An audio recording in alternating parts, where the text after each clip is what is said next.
Ils sont nombreux, ceux qui se présentent comme guides, prophètes ou messagers.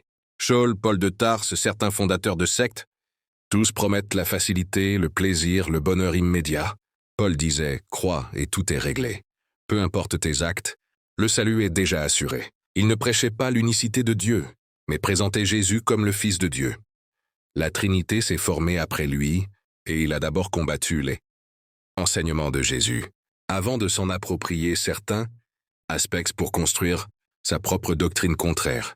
Pas de lutte contre soi-même, pas de discipline morale, pas de responsabilité devant Dieu. C'est séduisant, confortable, et exactement ce que recherchent ceux qui fuient l'épreuve. Et puis il y a Muhammad sallallahu alayhi wa sallam. Lui n'a jamais vendu ce qui plaît à l'homme. Il a proclamé l'unicité de Dieu avec clarté.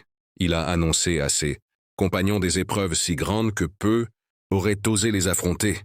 Persécution, pauvreté, trahison, guerre, des armées par vagues pour attaquer et massacrer, des complots, des divisions, des malheurs qui s'accumulent comme des nuages noirs.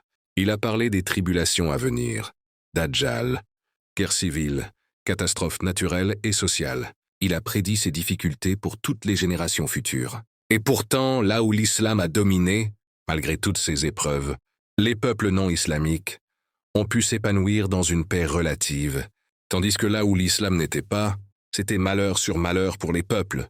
Et pourtant, il a parlé, fidèle à la révélation divine.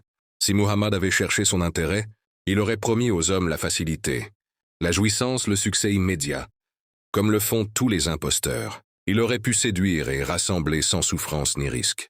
Mais il a choisi d'obéir à Dieu, de transmettre la vérité coûte que coûte. Il a annoncé le chemin difficile, conscient que beaucoup fuiraient, que certains abandonneraient, que les adversités sembleraient insurmontables. Et pourtant, il a continué. C'est là toute la preuve de sa véracité. Jamais manipulé, jamais menti, jamais cherché le gain terrestre.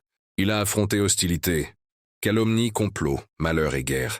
Tout ce qu'il avait annoncé, et il est sorti vainqueur. Sa vie démontre que quand la vérité est transmise avec courage et intégrité, même les épreuves deviennent lumière.